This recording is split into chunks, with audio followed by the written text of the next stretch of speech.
but each will receive his own reward according to his own labor. But we are God's fellow workers. You are God's field, God's building. So what's he talking about there? Well, start out with, he's talking about some of the concerns that the Corinthians had, because they were bickering back and forth. There was a lot of jealousy, a lot of strife. They were bickering about who baptized them. If you remember, we talked about that, how they were focusing on the importance of being baptized by Paul as opposed by Apollos, as opposed by Peter and others. And so he's telling, hey, this individual bickering and this individual concern about your status within the organization is nonsense. So, but what's he specifically talking or trying to tell us here when he's using himself and Apollos and then with reference to God? Well, I think he's telling us that we need to respect our leaders, but God is the one that gives the growth. Okay. That's certainly a good point. What about... It doesn't matter who baptized you. It's the baptism itself that washes away your sin. And with respect to that baptism, you're exactly right. But what about jobs? What about tasks that we do? We all have the same task. That's to teach the word to people. Okay. To the same goal. Yeah. All right. Yes, sir. That fits so many situations in life where we're all equal with different responsibilities, different jobs. Okay. It's the same thing in race relations and husband and wife relations and men and women relations. We're all equal in the sight of God, but God has given us a different role in life, different tasks. And we're going to talk a lot more about that here just as we go through this. But what he's saying there is that everyone has stuff to do, and one's not more important than the other, and we're going to talk a lot more about that. But he said we're fellow workers with God. And his point there, I believe, is that there wasn't any higher calling than that. All right? That all the arguing, all the bickering is about nonsense. It's about nothing that really matters.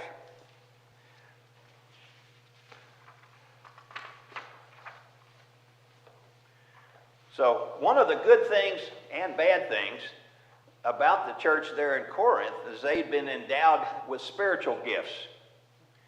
Many of the members could do such things as speak in languages they hadn't learned, to translate or interpret a language they didn't know to others who didn't know that language so that they could understand.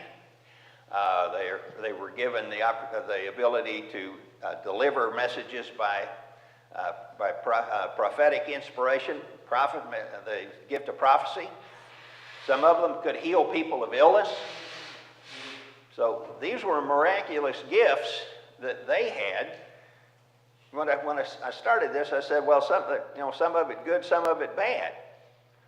So other than who baptized them, what else were they having trouble with?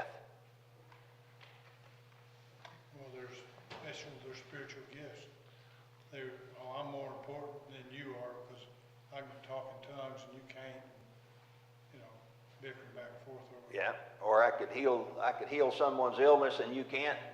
And yeah. So they were comparing those gifts. All right. Why were they able to do this? Why did they have those gifts at this time? So they could teach others. To teach others, but we don't have those gifts. What's different? We have the Bible, They didn't have the Bible, did they? This is a way that the Holy Spirit could give them information and to help the church grow that they didn't otherwise have. All right? They'd heard the word. They had been preached to, but there was a lot more that they didn't know.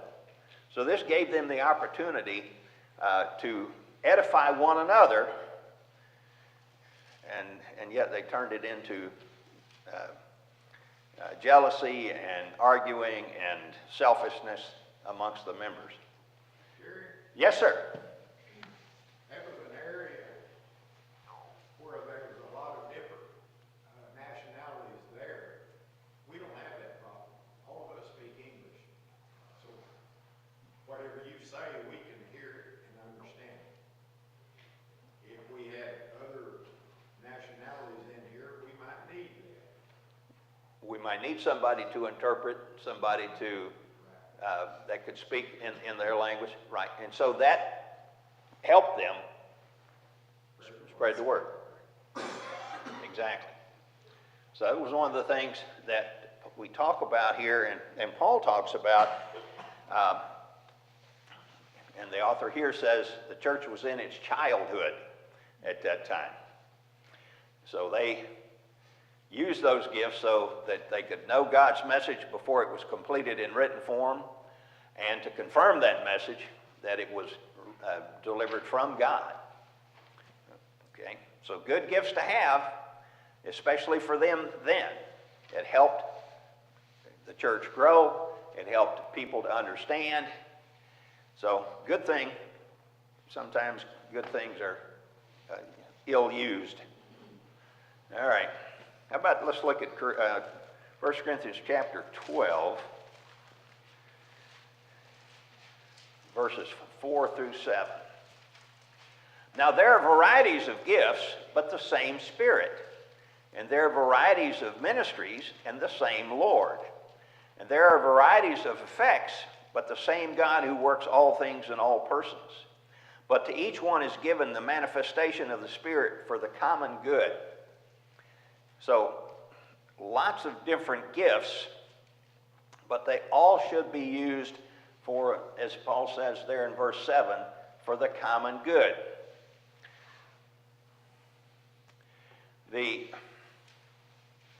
That common good, the common good is the good end result. But he's talking about the varieties of gift, but the same Spirit, the varieties of ministries, the same Lord.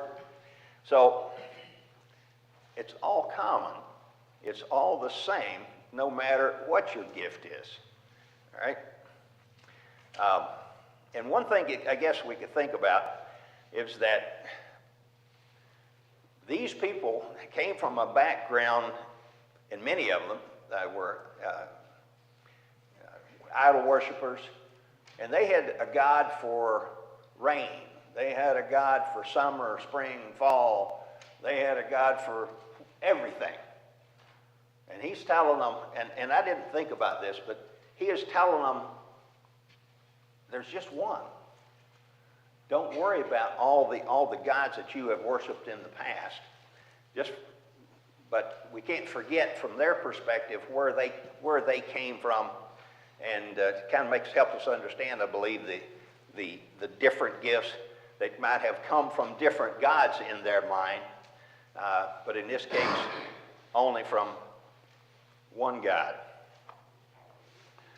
And then I'm going to read a little bit more here. For the body is not one member, but many. If the foot says, because I'm not a hand, I'm not part of the body, and if it is not for this reason, is it not for this reason any less a part of the body? If the ear says, because I'm not an eye, I'm not part of the body, is not for this reason any less a part of the body? If the whole body were an eye, where would the hearing be? If the whole were hearing, where would the sense of smell be? But now God has placed the members, each one of them, in the body just as he desired. If they were all one member, where would the body be? What's he telling them there?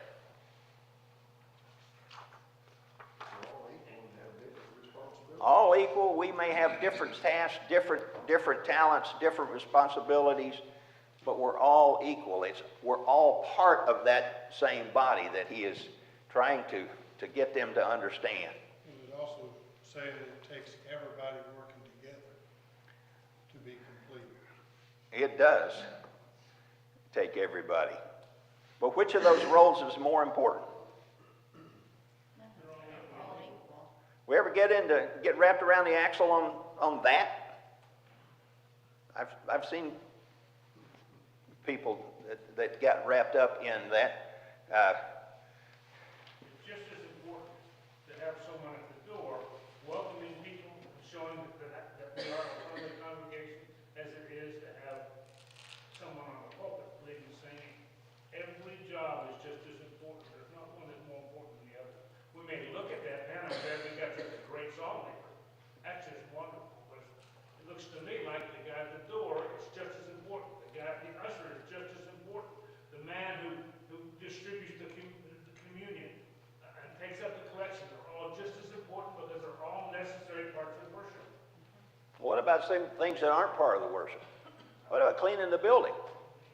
That important? Yeah, that's important. It is important. All right? Preparing the Lord's Supper for us, the communion. That's important. And we need to really thank Paul and Carlos for doing such a good job on what they do, because I we wouldn't- overlook that so often. I wasn't trying to tee that up, but that is a good point. All right. How about our preacher?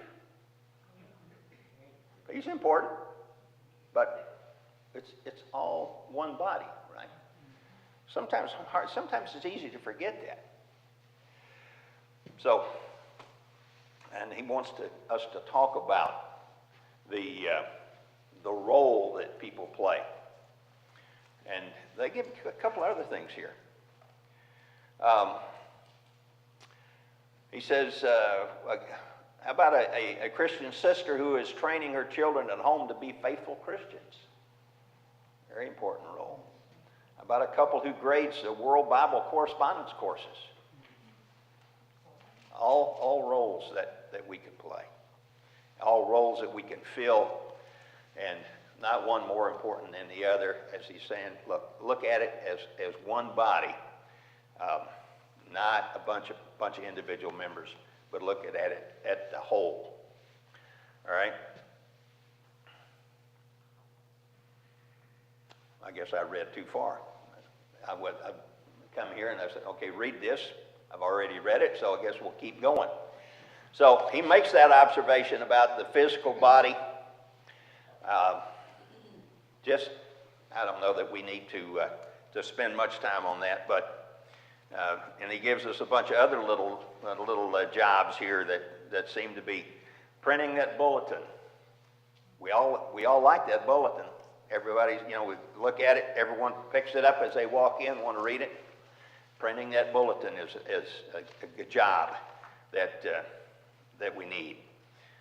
Putting out the visitors cards, counting the offering, picking up folks and bringing them to church that couldn't otherwise get here.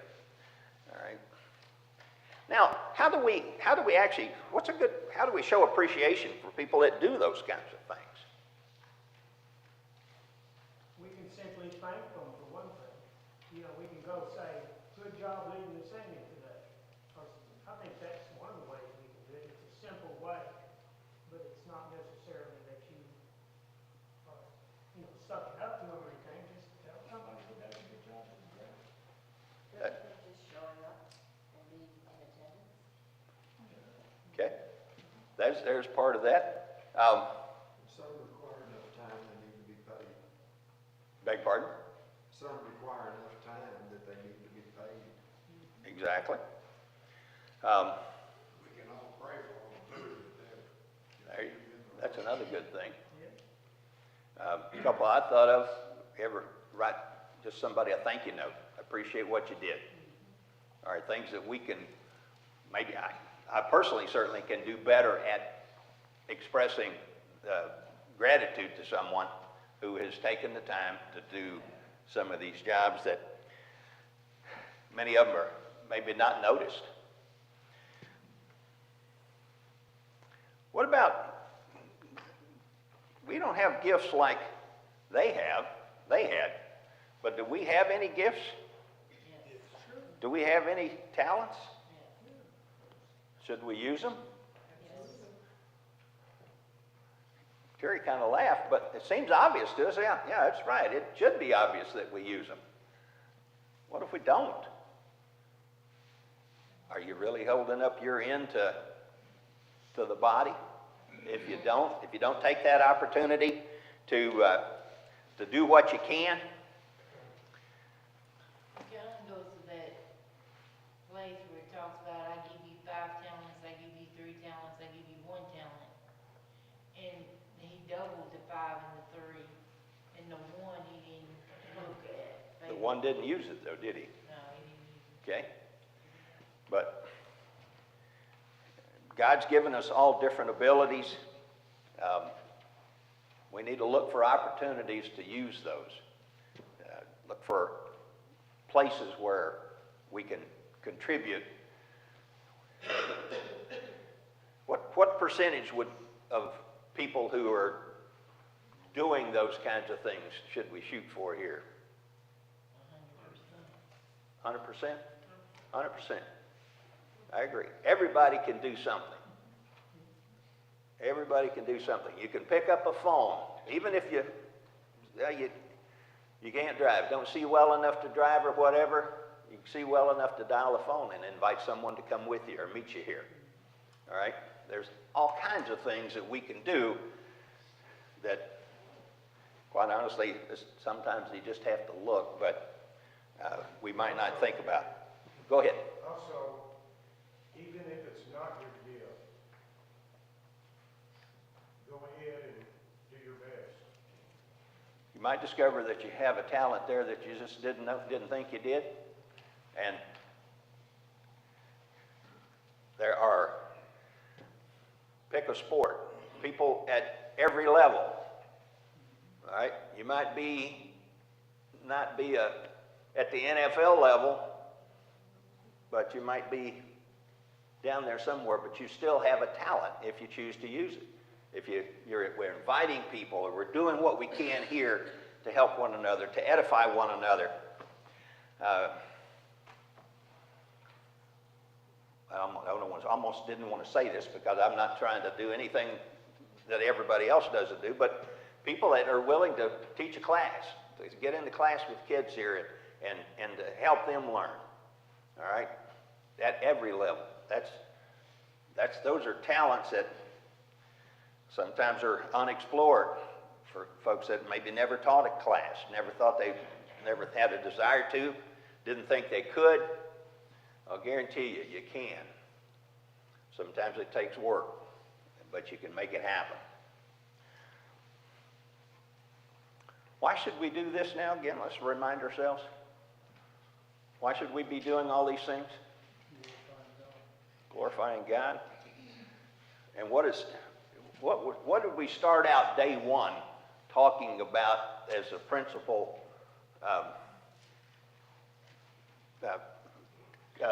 I'm lost the word here, but the principal focus of the book of 1 Corinthians.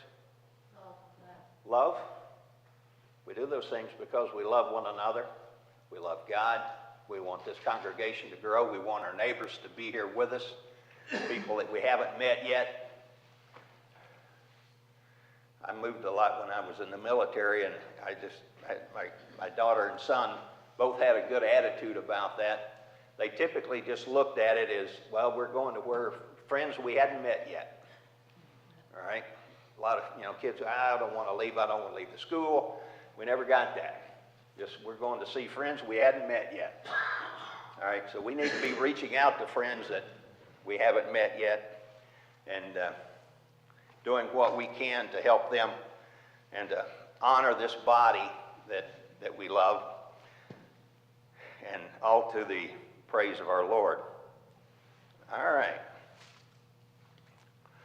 Oh, let's see what else we can talk about here. I'm going to go over here in 1 Peter.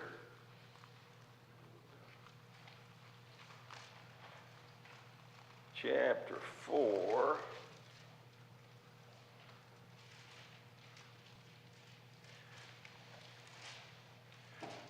verse 10.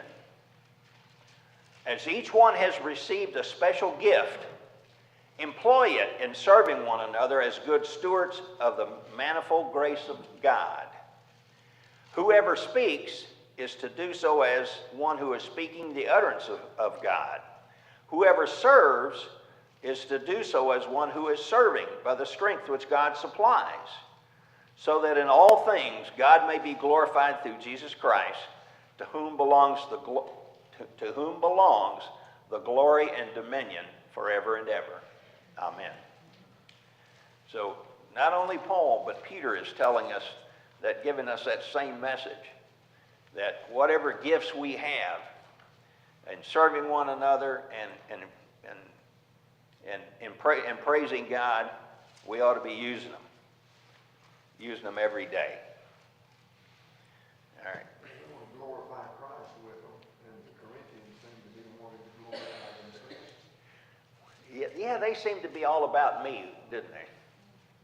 They were focused on themselves. They had really lost sight of what they were there for, why they were there. But that's the culture they came out of. Was the culture they came out of, and it was hard for them. And you know, this 20/20 hindsight, we could say, oh, why would they think that way? Well, they thought that way because they were raised that way. Their grandfather and before them were the same way.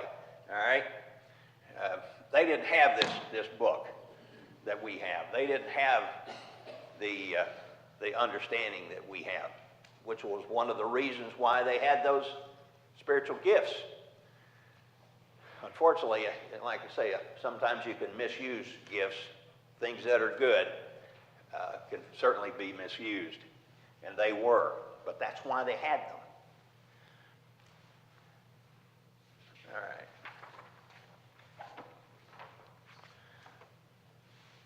So the question I asked earlier, what percentage of people should be engaged in working toward these goals?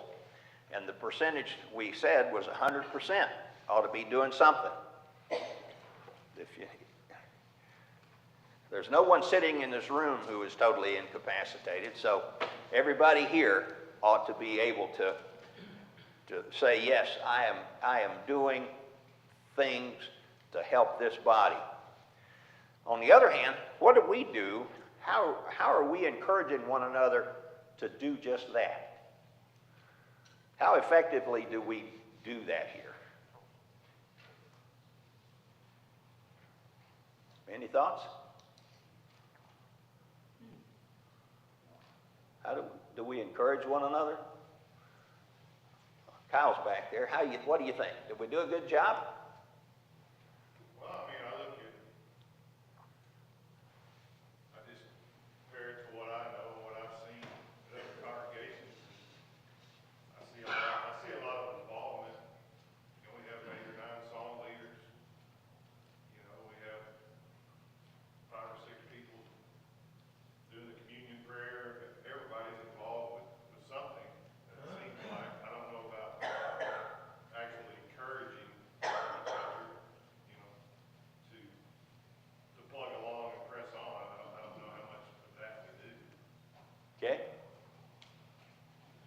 Just as a thought, and I'm not picking on you. Go ahead, Freddie. I think one of the things that I find encouraging is seeing Christ in others, in their motives, in their everyday life, in their consistency, being consistent every day. Okay? That's great encouragement. Great encouragement, good examples. We always talk about being, I say that often, we're going to be some kind of example. We ought to be good ones, especially to those people we meet for the first time. Yes? Well, I was thinking about, you know, everyone in different jobs, each one has its own. Sometimes we think that, well, I can't be seen or I can't speak publicly, or I don't feel comfortable getting up and maybe saying a prayer. Well, even if that's true, God is going to expect us to use whatever we have to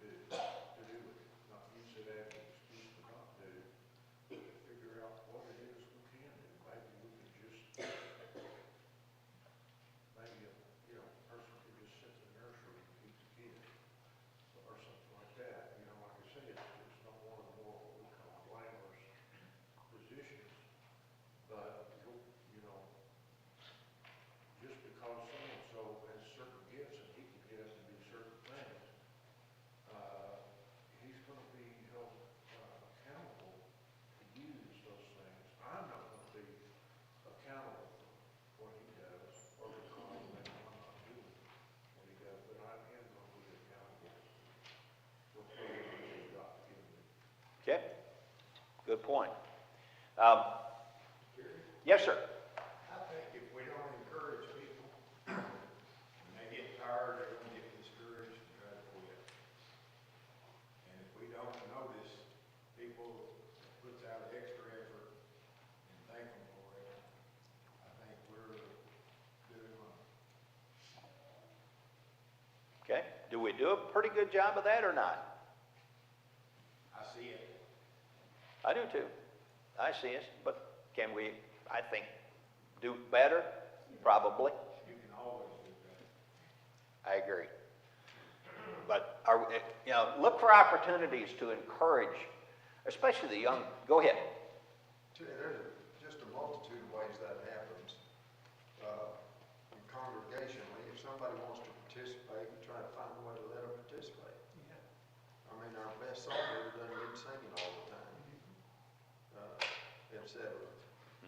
And we've got members that send thank you cards, birthday cards, Christmas cards, thinking of you cards.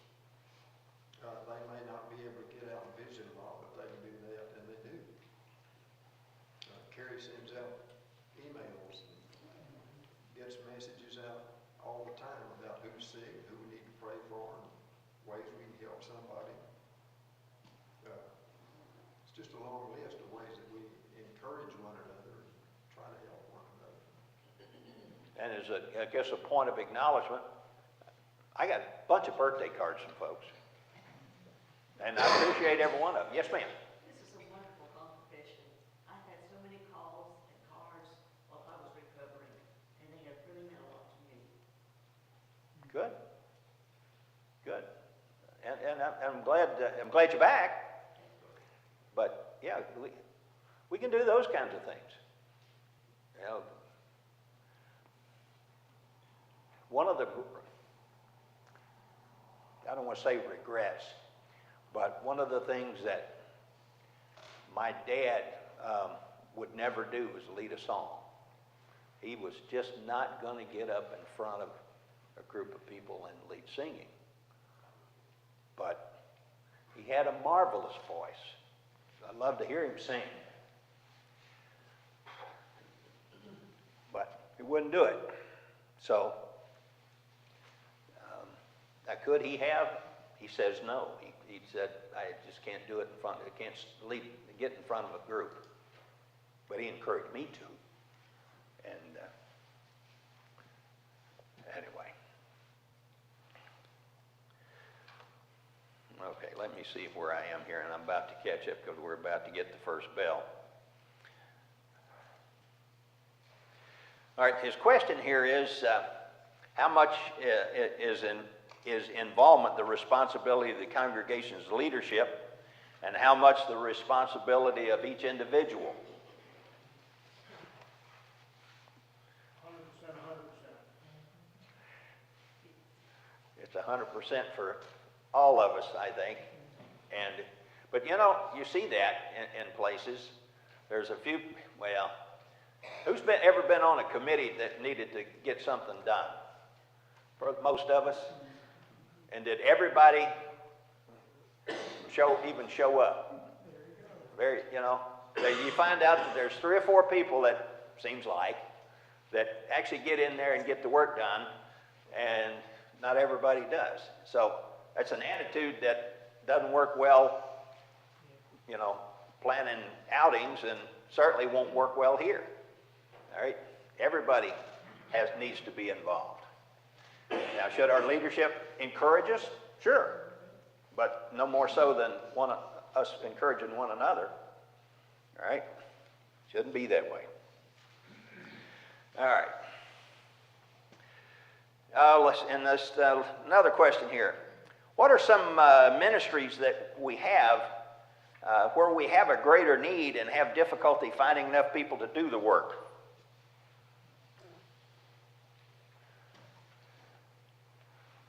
Do we got plenty of people doing all the jobs that we have? Dan's grinning. I don't know. Paul's shaking his head. Where do we need people that to help us? Well, we have, not picking on men, but we have men that They wanna get up in front of people, but they still need to get up in front of people. Okay? Don't have to speak, but they still need to be seen All right? and trying to help do things. Okay, Everything begins by starting small, growing. okay? And if you never make that first step, then you're never gonna grow. All right. But do we have, and I don't disagree with any of that, but do we have anything specifically right now that we identify as maybe needing some extra help? Anything come to mind? It seems like we have quite a few people that do quite a few things in this particular congregation. Okay. And I know the women do things behind the scenes that they probably need to be thanked more for, all the little classes they teach and the food that they prepare, things that make our congregation super great. It's done a lot of times by people behind the scenes. Behind the scenes that aren't looking for accolades, they're not looking for a pat on the back, they're just know that it needs to be done. We could certainly use more teachers in our younger classes, especially to be available. Okay? Even if they don't teach all the time, they're always need substitutes to step in when somebody's out of town or sick or whatever. Okay? So teachers would be, I suppose, one of those then. Maybe have some more standbys. Just something to think about. Think about where you can help and where you think those needs might be. Yeah, Kyle mentioned that we got a good group of song leaders, but we could always use another and another and another. All right?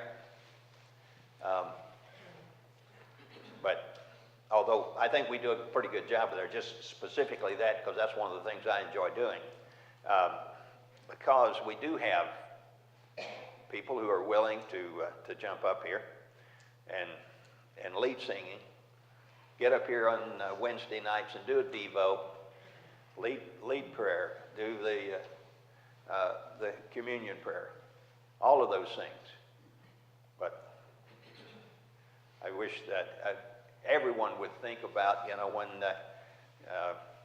those questionnaires, and I don't know, we hadn't done one of those in a long time, but what would you be willing to do? Where can you, would you be willing to do this job or that job? To pick a couple others that might, yes, sir. Something's on my mind, just because we've been talking about it in our young adults class, but I feel like as a whole, I would like to see more involvement in just mentoring in general.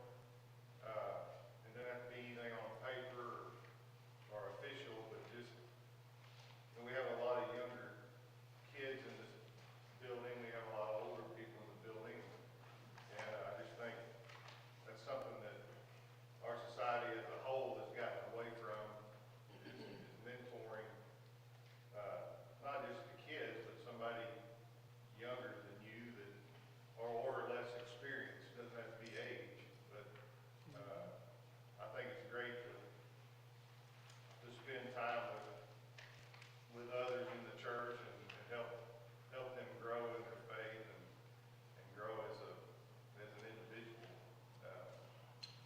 So I think that's something that I know I could work on, and I would like to see more of it, as a whole. Okay. So someone who is not their parent Right. stepping up and helping young men and young ladies Right. as a mentor. Okay. Spend time with them and, teach them a trade or teach them how to disciple someone, just be there with them and spend time. Okay. Invest in them. All right. Well, I'm going to tell you, I'm going to close this right now, but for next week, take a look at 1 Corinthians chapter 6, first 11 verses, and then chapter 7, verse 5. Okay?